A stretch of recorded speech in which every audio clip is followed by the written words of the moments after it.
تو ابھی اللہ کا خوف ہے، تبھی تو اس کے اندر یہ جذبہ پیدا ہوا نا.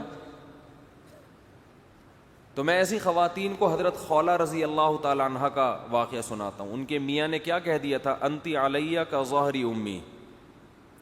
یہ الفاظ کہ تم ماں سے نہ تشبیہ دی تھی، تو عرب میں یہ الفاظ طلاق کے سمجھے جاتے تھے، اور ایسی طلاق کہ اب کبھی بھی دوبارہ نکاح نہیں ہو سکتا. تو وہ نبی کے پاس آئیں، بار بار آ رہی ہیں کہ کوئی گنجائش، میرے بچے چھوٹے، میں نہیں چاہتی اپنے شوہر کو چھوڑنا. غصے میں کہہ دیا. نبی نے کیا فرمایا، بھائی میں کوئی رخصت نہیں پاتا، کہ میں اپنی طرف سے تو فیصلہ نہیں کروں گا. اگر وہ نہ بتاتی، کوئی گواہ تو تھا نہیں، میاں بیوی کمپرومائز کر لیتے، بھائی میں نے بولا ہے، تم نے سنا، تھرڈ پرسن تو ہے نہیں کوئی سننے والا، چپ کر کے بیٹھ جاؤ آرام سے، ہم دونوں کی نجی زندگی ہے، اس میں ہم کسی اور کو دخل اندازی کیوں کرنے دیں. تو ایکو کا کوئی تک ہی نہیں بنتا بیان میں، تک بنتا ہے ایکو کا؟ یہ تو نظموں میں ہوتا ہے، نعتوں میں، اور چلو اس میں ایک مقصد ہوتا ہے تھوڑی سی گونج پیدا کرنا. حضرت خولہ رضی اللہ تعالی عنہ کا واقعہ چل رہا تھا. میاں بیوی بند کمرے میں بیٹھ کے کمپرومائز کر لیتے، تو کیا کسی کو پتا تھا کیا ہو رہا ہے؟ ان کو خوف تھا.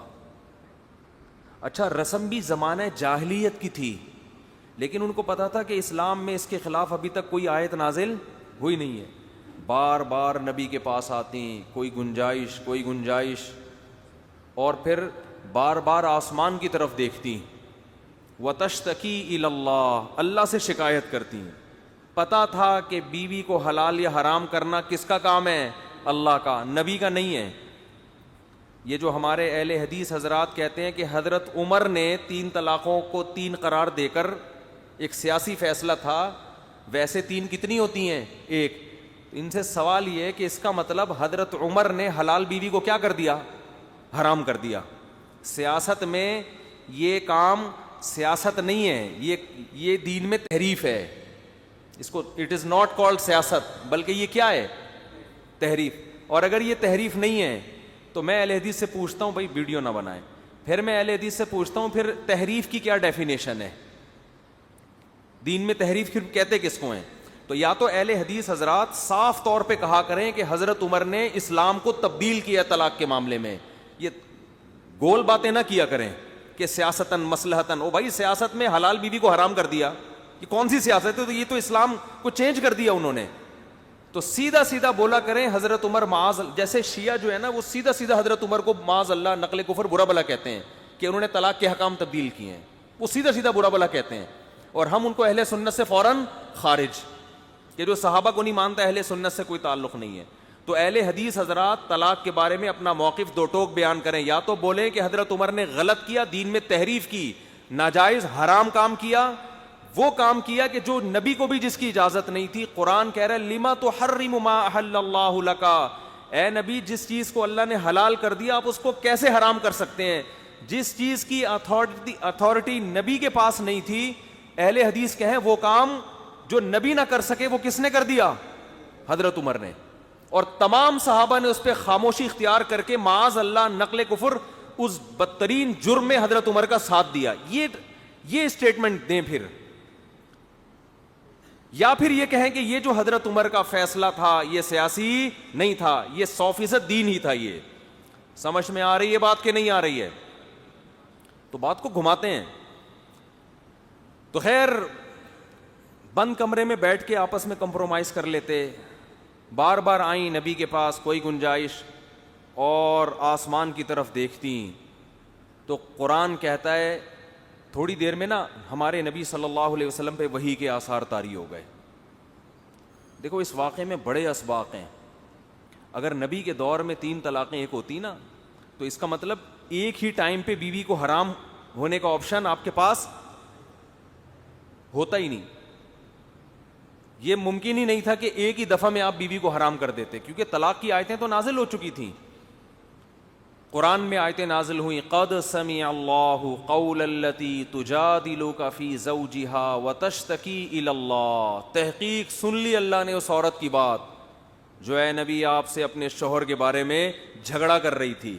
یہ جو ہے نا بار بار آنا، لجاجت کرنا، اس کو قرآن نے تعبیر کیا ہے جھگڑے سے. جو جھگڑا کر رہی تھی وتشتکی الی اللہ، اور شکایت کس سے کر رہی ہیں؟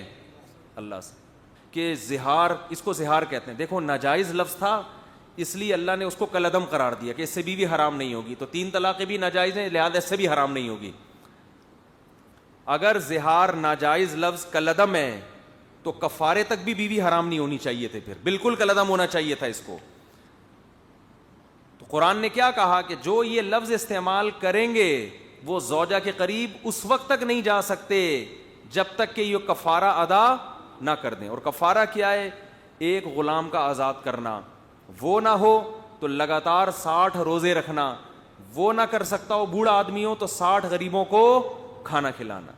سمجھتے ہو بات کو؟ تو اس کفارے سے پہلے بیوی کیا ہوگی؟ حرام. تو یہ 1 منٹ کے لیے، 10 منٹ کے لیے، 10 دنوں کے لیے، 2 مہینے کے لیے بیوی جو حرام ہو رہی ہے یہ اس ناجائز جملے سے ہی ہو رہی ہے. تو اس کا شرعی حکم کیا ہو رہا ہے؟ مرتب ہو رہا ہے. تو ناجائز جملے بالکل کلعدم نہیں ہوتے. اچھا خیر، تو قرآن نے کیا کہا؟ واللہ یسمع تحاور. دیکھو اب یہ اتنی فضیلت ان خاتون کی کہ آسمان سے آیتیں نازل ہو رہی ہیں اور پھر ان کے شوہر کو حکم دیا جا رہا ہے کفارہ ادا کرو، اس سے بیوی حرام نہیں ہوتی. تو اسلام نے اس قانون کو چینج کیا کہ یہ جو زہار کا لفظ ہے یہ طلاق کے الفاظ نہیں ہیں، یہ برے الفاظ ہیں. بیوی کو ماں سے تشبیہ دینا، تو اس برے پر آپ کو کفارہ ادا کرنا پڑے گا. یہ طلاق کے الفاظ نہیں ہے. طلاق کے جو طریقہ ہے وہ اللہ نے بیان کر دیا کہ وہ والے الفاظ طلاق کے ہیں. طلاق کنایا سے ہوتی ہے کبھی، اور کنائی طلاق بھی حدیث سے ثابت ہے. جیسے آپ بیوی کو کہہ دیں کہ تمہارا میرے سے تعلق ختم، طلاق کی نیت سے کہہ دیں. کنایا وہ ہوتا ہے جس میں الفاظ طلاق کے نہیں ہوتے لیکن اس میں مطلب طلاق کا بھی نکلتا ہے اور طلاق کے علاوہ کا بھی نکلتا ہے. تو ایسے الفاظ سے اگر نیت کر لی جائے نا تو طلاق ہو جاتی ہے. جیسے فارغ کا لفظ ہے، کوئی کہتے ہیں آج سے تم مجھ سے فارغ، تو فارغ کا کیا مطلب ہے بھائی؟ تیرا کیا مطلب فارغ؟ تو اگر وہ نیت ہوگی طلاق کی تو طلاق ہو جائے گی. بعض دفعہ نیت نہیں ہوتی، قرائن سے پتہ چل رہا ہوتا ہے کہ اس کمبخت کی طلاق ہی کی نیت تھی، اب یہ ڈرامے بازی کر رہا ہے.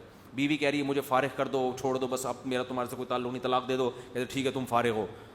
اب یہ پکڑا جائے گا اس کلام پہ. اب یہ کہے گا کہ میری نیت طلاق کی نہیں تھی. بھائی بات طلاق کی چل رہی تھی تو اب آپ کی نیت طلاق ہی کی سمجھی جائے گی. تو یہ خود سے فیصلے نہ کرنا شروع کر دیں. یہ جب کوئی اللہ نہ کرے ایسا ہو جائے تو مفتیوں سے پوچھیں، اور اس میں وہمی بھی نہ بنے. طلاق کے مسائل جب بھی یوٹیوب پہ جاتے ہیں نا، وہمیوں کے فون آنا، میں نے تو اس دن فارغ کل بول دیا تھا، میں نے تو اس دن آزاد بول دیا تھا، میں نے تو اس دن بول دیا تھا ٹھیک ہے بیگم تم میکے چلی جاؤ، تو چلی جاؤ سے بھی تو ہو جاتی ہے جی. پاگلوں والے پر نا پاگل ہو جاتے ہیں بالکل. ایسا نہیں ہے، میاں بیوی کا رشتہ ہے بھائی، جب تک آپ چھوڑو گے نہیں وہ نہیں چھوٹے گی. سمجھ رہے ہو؟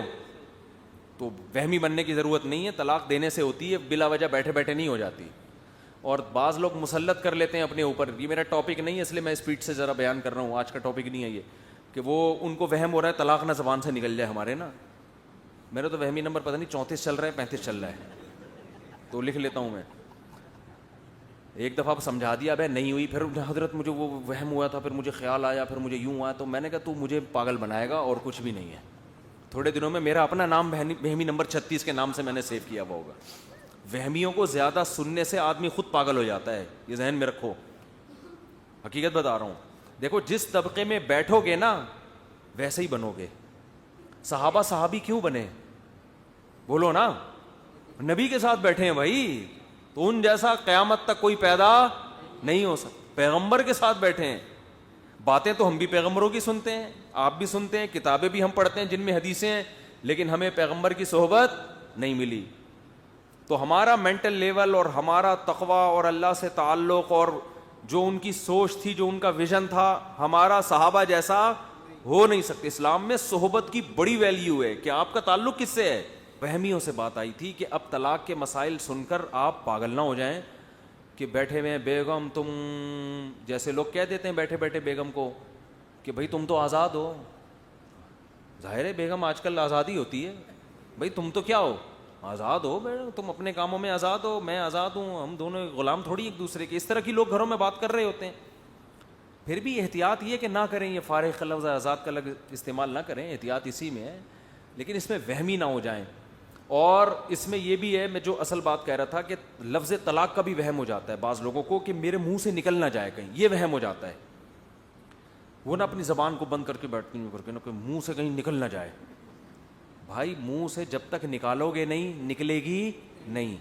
اگر آپ نے اپنے اوپر یہ خوف مسلط کر لیا نا کہ کہیں نکل نہ جائے تو اس کا خطرہ ہے کہ پھر وہ نکل جائے گی. اب وہمی لوگ بولیں گے اچھا ہمیں خطرہ ہے کہ ہمارے منہ سے نکل جائے گی کیونکہ ہمیں تو خوف ہے. اب اس کا مطلب مفتی صاحب نے